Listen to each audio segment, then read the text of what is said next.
I remember when I was a kid, I was afraid of a lot of things. I was one of those kids that just had lots of fears, some normal, some maybe even a little abnormal. When I was a kid, I was terrified of roller coasters. Like, I couldn't even watch people ride on roller coasters. I had this fear that like, somehow, I know they strap you in and everything, but especially the ones that kind of go upside down, you know? Like, I had this fear that I would be the one who, even though there's a belt around me, I'm falling out of that thing. Terrified of roller coasters. To this day, I am still afraid of heights, especially ledges, like not just being up high, but to look over and see how high you are. When we book vacations, I can't go above a certain floor and even go on the porch. Katie will tell you, I will not go out there. I won't let my children out there. It terrifies me to be up high. We took down decorations yesterday for the holiday, and even when we put them up, I just tell volunteers every year now, look, y'all, I'll do most anything to help you out. I'll buy you donuts, fix you coffee. Don't ask me to hang that garland. Not around these sides. It terrifies me to even the idea of looking over. Ugh, it's just awful, awful. When I was a kid, I was also afraid of preschool. This was kind of weird. I was 4 years old, and I vividly remember I went to this 3-day-a-week program, like Monday, Wednesday, Friday, from like 9 to 12. And I swear to you, my mom will still tell the story, at least 1, maybe even 2 out of 3 days, every week she was picking me up early. I did not like school. Something there terrified me, wanted nothing to do with it. But probably the biggest fear I had as a kid, I was afraid of the dark. How many of y'all remember being afraid of the dark? Darkness is kind of spooky, isn't it? Even as an adult, it kind of gets me here and there. I'll let you in on a little secret. Living in this old historic building, come down here at night when it's pitch black dark. This room's kind of scary. It's not just a little dark in here. It's really dark. And you're convinced something's going to jump out and get you. I was afraid of the dark because you can't see what's out there, right? There's this insecurity of being afraid of the dark. Fear. We all have fears, don't we? All of us. Maybe I named some of your fears. Maybe you have different fears. But we are all people that fear is a natural biological thing that happens. That's why I want to look at this series in the month of January that we're calling Unafraid. Because I think, and maybe even the timing is even great, that we're starting a new year together. But I think one of the best ways we can get into a faithful and fruitful 2019 is maybe to begin with our fears and discover how God's calling us out of those fears and into new ways of living. We're going to look after this Sunday, the next 3 Sundays, we're going to look at 3 different types of common fears each week. Next week, we're going to look at a broad umbrella type of fear I'm calling just societal fears, which mainly are fears we have of each other. And you could just start running through the news of the day, and there's all kinds of fears listed there. But societal fears, how do we fear our fellow person? How do we fear the systems that we all live under? How do we manufacture fear and help us not be faithfully loving toward one another? That's next week. The week after that, we're going to look inwardly. What are the fears we carry inside of us? Fear of failure, fear of inadequacy, fear of being vulnerable. There's all kinds of fears we keep bottled up inside. And I think we need to kind of let the light shine on those fears too.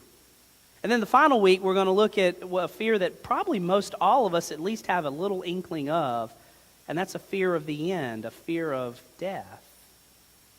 And maybe hear how God's light and love can help us be a little less afraid of even that. Unafraid is our title. The fears that we carry with us. Fear is not all bad. I mean, you know that fear being a natural biological reaction that we have, it actually helps us a lot. There's one book I read that said fear is this phenomenal internal guardian. I love that phrase. But for example, you're afraid of a hot stove, aren't you? You should be, because that's what probably keeps you from putting your hand right on a hot stove, right? And my hand got dangerously close to this fire just now. I'm afraid because I know that fire is going to burn, right? Fear keeps us out of trouble. Fear keeps us safe. Fear is what helps us protect ourselves. It's that natural thing that God gives us to say, whoa, slow down. You might get hurt. Let's think through this before we just jump into it. In that regard, fear is a very good thing. But there's also fear that's not so healthy. For example, being afraid of either that which has not happened or that which probably will not happen. I thought about that. The fear of what hasn't happened or what will not happen is a fear that gets all of us. How many times do you jump to the worst case scenario in your head? Like whatever the situation is and you're already at the worst case. Well, that hasn't happened yet, and yet it already is stoking fear within us. Well, it could happen. It might happen. I thought about that when I remember living in Macon and we just had Olivia. And having a newborn baby is wonderful so long as you're at the hospital. There's a couple of you going to deliver here in the next couple of weeks. I mean, it's amazing. With healthcare professionals over your shoulder, you can parent a child all day long. It is so easy. It was the day that they looked at us and said, "Here, take her home." I can barely keep a plant alive. You want me to keep her alive? Are you kidding me? Thank God I married a pediatric nurse. Left to my own devices, God only knows what would happen to the girl. But immediately as a parent, you're looking, oh, this could happen, that could happen. But the odds say that most functional, healthy, rational people who have children, you're going to most likely keep them alive. Those of you having them in the next couple weeks, you're most likely going to be okay. Don't worry. But we jump to this fear, right? This fear of, oh, what could happen? And it almost consumes us. There's also a fear that I introduced this term, and I wish it was my term, but I think I got it from a New York Times article a couple weeks ago. But it's this fear that this wonderful term about fear, the fear industrial complex. The fear industrial complex is this major thing that manufactures things that keep us afraid, like cable news, like the internet, like talk radio. And see, here's the kicker of it all. I don't care which way you vote. I don't care who you support. I really, honestly do not care because it's all the same.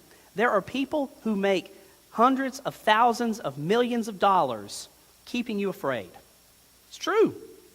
Because you know what happens when you're afraid? You tune in. You watch. You listen. You click that link. No matter how just ridiculous it is, you click it anyways. Because it's stoking fear within us. People make lots of money separating us from each other and then putting us in tribes. Doesn't matter if it's by age, by gender, by ethnicity or race, by which party we vote for. Doesn't matter. We all get divided up, right? And we all start looking at that other side because we're afraid of them, because they're different. Oh. The fear industrial complex manufactures fear, and they make lots of money keeping us afraid. Drama sells, it turns out. Even the Weather Channel has given into it. You remember that story, one of the hurricanes, and the guy's out there, and he's on the scene, and the wind's blowing him, and then a guy behind him just walks by and looks at him.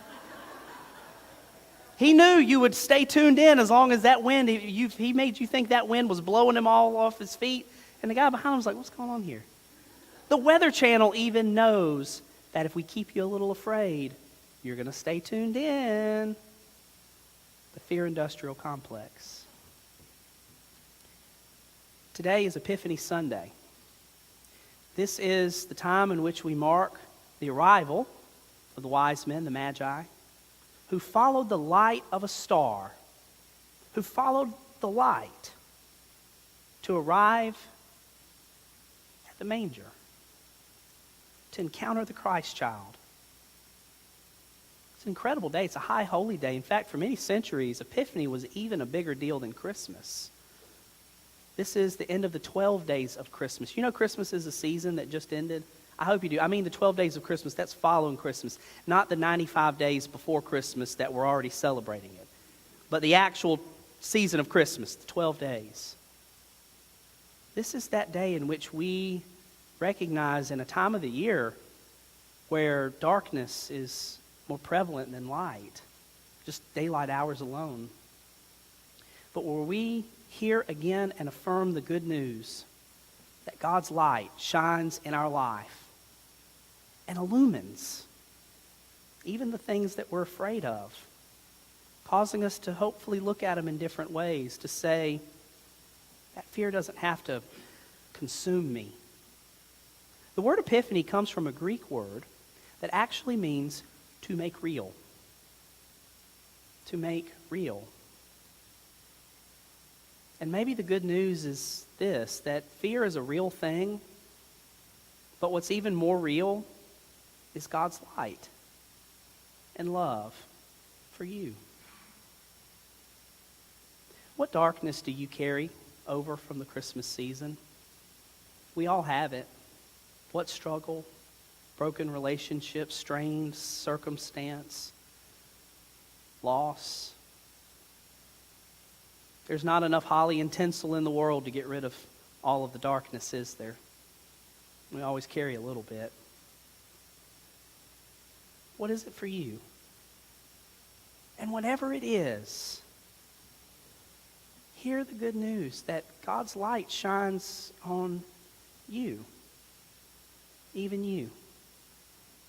C.S. Lewis once said, I believe in Christianity like I believe in the sun rising, not because I see it, but because by it I see everything else. There's a lot in this world, there's a lot in your life that is dark and maybe a little scary, but God's light shines. And by that light, we can look at it in new and even different ways. That's what we hope to do in this series over the next couple of weeks. But the journey begins today. We see our lives in the light of God's love and not defined by the darkness that we struggle with. What could you do this next year to shine light in your life, to reflect that light for others?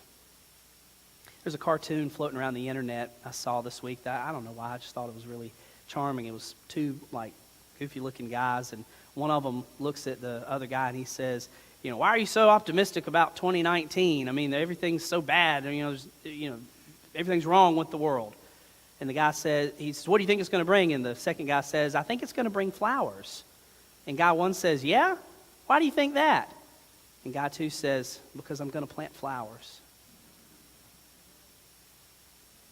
You have the opportunity to spend this year planting flowers of light and love, that by the power of God, your light has come, and it shines upon you.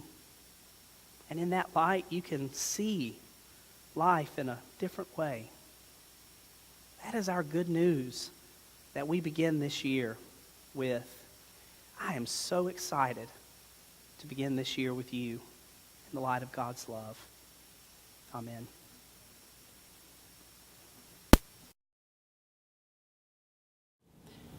Hey, thanks for watching the latest sermon here at historic Trinity Church in Savannah, Georgia.